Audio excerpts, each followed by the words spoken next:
नमस्कार, मेरा नाम मेघा कुमारी है। आज मैं कक्षा 11 में जीव जगत का वर्गीकरण बायोलॉजिकल क्लासिफिकेशन का भाग चौथा पढ़ाने जा रही हूँ। पिछले वीडियो में हमने आधे बैक्टीरिया के बारे में पढ़ा था। हमने पढ़ा था कि जो कठिन और परिस्थितियों में रहने वाले जो बैक्टीरिया हैं, जो कि ज्वालामुखी या खारे पानी एसिडिक जगह पे पाए जाते हैं, वो आधे बैक्टीरिया होते हैं। आज हम यूबैक्टीरिया के वास्तविक बैक्टीरिया के बारे में, ट्रू बैक्टीरिया जिसे कहा जाता है, इसके बारे में पढ़ेंगे।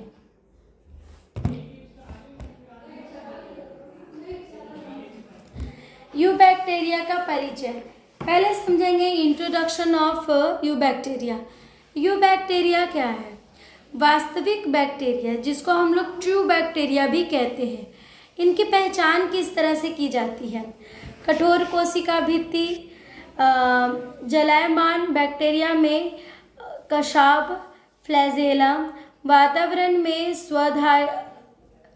सर्वोधायिक पाए जाने वाले जीवाणु, संरचना सरल लेकिन कार्य जटिल। अब समझिए, इसकी जो कोशिकाएं भित्ति होती है, सेल वॉल, वो बहुत ज़्यादा कठोर होती है। जो बैक्टीरिया चल सकते हैं, जिनमें हम लोग कशाब, फ्लैजेला नाम का पूंछ होता है, पूंछ के जैसा होता है, जो कि इन्हें चलने में मदद करते हैं।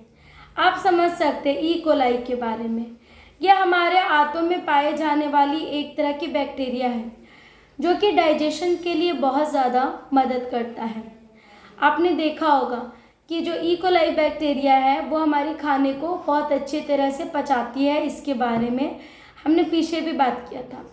दूसरा है लैक्टोबैसिलस। लैक्टोबैसिलस वो दूध को दही में बदलने का काम करती है, फर्मेंटेशन का काम करती है। और आपके मन में ये सवाल आता होगा कि ये सब बैक्टीरिया हमें क्यों नहीं दिखती? तो ये बैक्टीरिया इसलिए हम लोगों को नहीं दिखता क्योंकि बहुत ज़्यादा छोटे होते हैं, और छोटे होने के कारण हमें इन्हें अगर देखना भी है तो उसके लिए हमें एक माइक्रोस्कोप का इस्तेमाल करना पड़ेगा।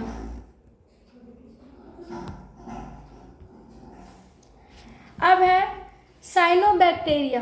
आप यहाँ पर पिक्चर भी देख सकते हैं। साइनोबैक्टीरिया नील रहित शैवाल कहलाते हैं। इनकी जो विशेषता है, वो क्लोरोफिल्स ए प्रकाश संश्लेषण करते हैं। एक कोशिकीय क्लोनीय या तंतुमय रूप में होते हैं। जेलीनुमा आवरण से ढकी क्लोनिया होती है। प्रदूषित जल में बहुत तेजी से पनपते हैं। उदाहरण के लिए नॉस्टॉक और एनाबीना। आप ये जो पिक्चर देख रहे हैं, एक ये तंतुमय शैवाल है, ठीक है, मतलब नॉन स्टॉक। इसमें जो आप इसका जो कलर है वो ग्रीन कलर का आपको दिख रहा होगा, ग्रीन और थोड़ा सा ब्लू टाइप का। जो साइनोबैक्टीरिया है, ये क्लोरोफिल ए होता है। इसमें प्रकाश संश्लेषण मीन्स फोटोसिंथेसिस कर सकते हैं। कठिन वैसे जैसे कि नॉर्मल पौधे आपके फोटोसिंथेसिस करते हैं ना, ये वैसे ही करते हैं। ये सिंगल सेल होते हैं और इनमें तंतुमय पाई जाती है। तंतुमय मतलब फिलामेंटस के रूप में होता है। इसके चारों तरफ एक जेली जैसा आवरण होता है। आप देख सकते हैं एक ब्लू कलर का, यहाँ पर ब्लू कलर का आवरण है, देख रहे हैं ना। ये आवरण जो है, इसको हम लोग जिलेंटेनस कहते हैं, जिलेंटेनस शीट भी कहते हैं। ये उस आवरण से ढका हुआ होता है, ठीक है। उदाहरण के लिए दो आप ले सकते हैं, एनाबीना और नॉस्टॉक, ये दोनों। आप लोग को लगता होगा कि ये मिलते कहाँ होंगे, क्योंकि ये तो दिमाग में आ रहा होगा कि इस तरह के जो बैक्टीरिया है वो कहाँ मिलेंगे। तो ये ज़्यादातर प्रदूषित पानी में मिलता है। इसलिए जब किसी तालाब का पानी हरा दिखाई देता है, तो आप समझ जाइए कि वहाँ पर साइनोबैक्टीरिया बहुत ज़्यादा मात्रा में आपको मिलेगा।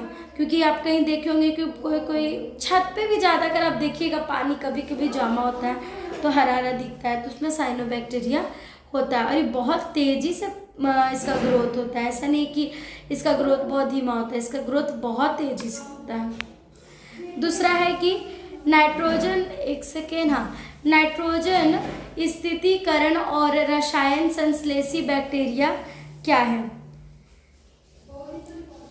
कुछ जो साइनोबैक्टीरिया, जैसे जो नॉक स्टॉक हो गया, एनाबेना हो गया, चाहे हेट्रोसाइट्स नाम की जो खास कोशिकाएं होती है, इसका काम होता है वायवीय नाइट्रोजन को स्थिर करना, मतलब नाइट्रोजन फिक्सेशन का काम होता है इन कुछ बैक्टीरियों का।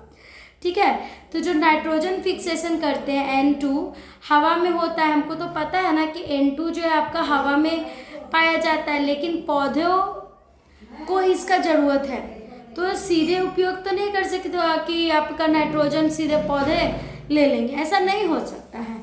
तो ये बैक्टीरिया क्या करते हैं कि नाइट्रोजन को नाइट्रेट में बदलते हैं और पौधों को उपयोगी वाले नाइट्रोजन उन्हें प्राप्त करवाते हैं नाइट्रेट के रूप में। ठीक है, इसलिए इसको हम लोग रसायन संश्लेषी बैक्टीरिया भी कहते हैं, जिसको हम लोग केमोसिंथेटिक बैक्टीरिया भी कहते हैं। ये प्रकाश में नहीं बल्कि रासायनिक पदार्थों में ये ऊर्जा प्राप्त करते हैं। जैसे कि आप एग्जाम्पल में जैसे हो सकता है नाइट्रोसोनस, नाइट्रोबैक्टर, ये सब। क्या कह रहा है कि साइनोबैक्टीरिया, नॉन स्टॉक एनाबीना, टेस्टोसिट्स कोशिकाएं द्वारा वायवीय नाइट्रोजन स्थितीकरण। रसायन संश्लेषी बैक्टीरिया होते हैं नाइट्रोजन, नाइट्रेट, अमोनिया जैसे कार्बनिक पदार्थों में ऑक्सीकृत करते हैं। मुक्त ऊर्जा इनका एटीपी का उत्पादन करना है। भूमिका क्या है, नाइट्रोजन, फास्फोरस, आयरन, सल्फर आदि को पूर्ण चक्र के रूप में काम करते हैं। जैसे कि आप लोग ने पढ़ा हुआ, शायद पढ़ेंगे बाद में, नाइट्रोजन साइकिल, वो नाइट्रोजन साइकिल का भी काम करते हैं। आपके मन में एक सवाल होगा कि क्या ये पौधे को मदद करते हैं, तो हाँ, ये मिट्टी में पोषण तत्व जैसे नाइट्रोजन, फास्फोरस, सल्फर इनके पूर्ण चक्र करते हैं। इससे क्या होता है कि प्रकृति में जो सफाई कर्मी, नेचुरल रिसाइकलर का भी काम होते रहता है। परपोषी बैक्टीरिया, जिसको हम लोग हेट्रोट्रॉफिक बैक्टीरिया कहते हैं, प्रकृति में सबसे अधिक पाए जाने वाली ये बैक्टीरिया होती है। इनकी भूमिका क्या है, अपघटन, मृत कार्बनिक पदार्थों का विघटन करना। लाभकारी कार्य क्या है, दूध से दही बनना। प्रतिजैविक उत्पादन क्या है, स्ट्रेप्टोमाइसिस। फिर लिविंग पदार्थों में जड़ी के नाइट्रोजन स्थिति करना, राइजोबियम। हानिकारक क्या है, रोगजनक बैक्टीरिया, मनुष्य में क्या प्रॉब्लम क्रिएट करता है ये बैक्टीरिया, विवेरियो क्लोरा फैलाता है, टाइफाइड फैलाता है, टिटनेस, ये जो देख रहे हैं। पादपों में क्या काम करता है, तो साइट्रस कैंसर का काम करता है। तो अब हम समझते हैं कि हेट्रोट्रॉफिक बैक्टीरिया क्या होता है, जिसको हम परपोषी बैक्टीरिया कहते हैं। तब आते हैं परपोषी बैक्टीरिया के बारे में जानने के लिए। ये अपनी ऊर्जा खुद नहीं बनाता है बल्कि दूसरों पर ये निर्भर रहता है। जैसे कि कुछ बैक्टीरिया जो कि लाभकारी है, जो हमारे लिए बेनिफिशियल है, जैसे लैक्टोबैसिलस एक हो गया, दूध से दही बना दिया। दूसरा हमारा है स्ट्रेप्टोमाइसिस, जो कि एक एंटीबायोटिक बनाने का काम करता है। तीसरा है राइजोबियम, जो कि दलहनी पौधों में जड़ों में नाइट्रोजन को स्थित करने का काम करता है। अब कुछ हानिकारक बैक्टीरिया के बारे में जानिए जो कि मनुष्यों में प्रॉब्लम क्रिएट करता है। पहला हैजा, तो हैजा बीमारी कौन से बैक्टीरिया के कारण होगा, विब्रियो क्लोरा। फिर दूसरा टाइफाइड, आपने सुना होगा, जिसमें साल्मोना टाइफी नाम का बैक्टीरिया इस रोग को संक्रमक करता है। फिर टेटनस के बारे में सुना होगा, इसमें क्लोस्ट्रीडियम टेटनाई ये बैक्टीरिया कुछ जो है पादपों में भी प्रॉब्लम फैलाता है, जिसको साइट्रस कैंसर करते हैं। तो आपके मन में ये नहीं आना चाहिए कि सारे बैक्टीरिया बुरे हैं, सारे बैक्टीरिया बुरे नहीं हैं। ज़्यादातर जो बैक्टीरिया है वो हमारे फ्रेंड हैं, वो हमारी मदद करते हैं, और कुछ ही ऐसे बैक्टीरिया हैं जो कि हानिकारक फैलाते हैं। ठीक है, अब समझेंगे रिप्रोडक्शन इन बैक्टीरिया। बैक्टीरिया में प्रजनन की विविधताएं कैसी प्रजनन की विधियां कैसे हैं। ठीक है, रिप्रोडक्शन इन बैक्टीरिया कैसे होता है। मुख्यतः कोशिका विभाजन, बाइनरी फिजन आपने पढ़ा होगा, इसमें क्या होता है के द्वारा होता है। फिर विपरीत परिस्थितियों में बीजाणु निर्माण मीन्स इंडोस्पोर फॉर्मेशन के कारण भी होता है। कभी कभी लैंगिक प्रजनन सद्विश प्रक्रिया के कारण होता है। एक बैक्टीरिया से दूसरे में डीएनए का स्थानांतरण करवाना, या इसे हम जीन ट्रांसफर, जेनेटिक रिकॉम्बिनेशन भी कहते हैं। देखिए, आपको मैं एक चीज़ बता देती हूँ कि जो बैक्टीरिया का जो प्रजनन होता है वो बहुत ज़्यादा तेज़ी से होता है। पहला जो है इनका प्रमुख तरीका है कोशिका विभाजन का बाइनरी फिजन, यानी एक बैक्टीरिया को दो में बट जाना।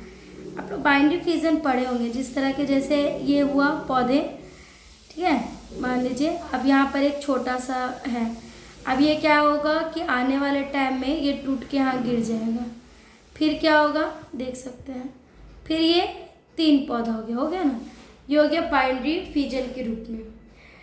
कठिन परिस्थितियों में बीजाणु के रूप में, जिसको हम लोग इंडोस्पोर बना लेते हैं, इससे ये लंबे समय तक जीवित रह सकते हैं और स्पोर के माध्यम से ये अपना प्रजनन करेंगे। कभी कभी तो इसमें हम लोग जीन ट्रांसफर भी कहते हैं, जीन रिकॉम्बिनेशन। एक बैक्टीरिया अपना जो डीएनए होता है वो दूसरे को भेज देता है। तो ये हो गया। अब आप प्लीज़ ये मत सोचिएगा कि ऐसे कैसे होता है, क्योंकि ये सब जो बैक्टीरिया होते हैं वो जीन का थोड़ा आदान प्रदान कर लेते हैं। इनमें ये चीज़ होती है कि वो अपने जीन का ट्रांसफ़र कर सकें। अब ये देखिए कि विभिन्न होते हैं वह बैक्टीरिया। कोशिका भित्ति है ऊपर वाला, ये जो है ये कोशिका भित्ति है। कोशिका झिल्ली अंदर वाली ये जो देख रहे हैं यहाँ पर, फिर ये डीएनए इनका है। तो ये इसी तरह से ट्रांसफ़र कर करके अपना ग्रोथ रिप्रोडक्शन करते हैं। माइकोप्लाज्मा, जिसको माइकोप्लाज्मा क्या है, कोशिका भित्ति रहित जीवाणु। इनकी विशेषता है सबसे छोटी जीवित कोशिकाएं, ऑक्सीजन के बिना भी जीवित रह पाते हैं। हानिकारक भूमिका क्या है, मनुष्य और पादपों के लिए रोगजनक। उदाहरण माइकोप्लाज्मा निमोनिया, जिसे निमोनिया का रोग होता है। माइकोप्लाज्मा। अब हम बात करेंगे सबसे छोटे जीव की, जिसे हम माइकोप्लाज्मा कहते हैं। इसमें जो कोशिका की भित्ति नहीं होती, इसलिए ये बहुत कम लचीले होते हैं। इसमें कोशिका भित्ति नहीं होती, इसलिए बहुत कम लचीले होते हैं। ये ऑक्सीजन के बिना भी जीवित रह सकते हैं। ये मनुष्य और पौधों में दोनों के लिए रोगजनक होते हैं, मतलब डिजीज कॉजिंग है ये। कौन? माइकोप्लाज्मा। माइकोप्लाज्मा जो है वो डिजीज कॉज करता है। जैसे आप माइकोप्लाज्मा निमोनिया के बारे में सुने होंगे, ये निमोनिया का कारण है। जो निमोनिया हो जाता है ना, सर्दी खांसी, नाक बंद, सांस लेने में प्रॉब्लम, ये कॉज करता है माइकोप्लाज्मा।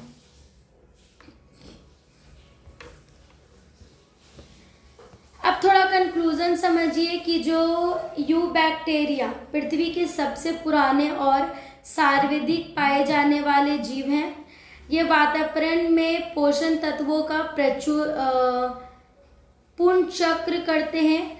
कुछ हानिकारक होते हैं, लेकिन अधिकांश मानव जीवित में के लिए आवश्यक भी होते हैं। कुछ हानिकारक हैं और कुछ मनुष्य के लिए इम्पॉर्टेंट भी हैं। अब कुछ आपके लिए क्वेश्चंस मैं देती हूँ, इस पर आपको सोचना है कि यूबैक्टीरिया को वास्तविक बैक्टीरिया क्यों कहा जाता है। फिर साइनोबैक्टीरिया को नील रहित शैवाल क्यों कहते हैं। नाइट्रोजन स्थितीकरण को क्या महत्व है। कौन से बैक्टीरिया दूध से दही बनाते हैं। माइक्रोप्लाज्म में कोशिका भित्ति क्यों नहीं होती। क्या सभी बैक्टीरिया हानिकारक होती हैं। इन सभी के बारे में आप इस वीडियो को देखने के बाद इसके बारे में सोचो, इसके बारे में खुद से लिखो कि क्या ये सवाल आपके मन में आ रहा है। नेक्स्ट वीडियोस में हम प्रोटिस्टा जगत और क्राइकोसोफाइट, ठीक है, क्राइसोफाइट के बारे में पढ़ेंगे। Thank you.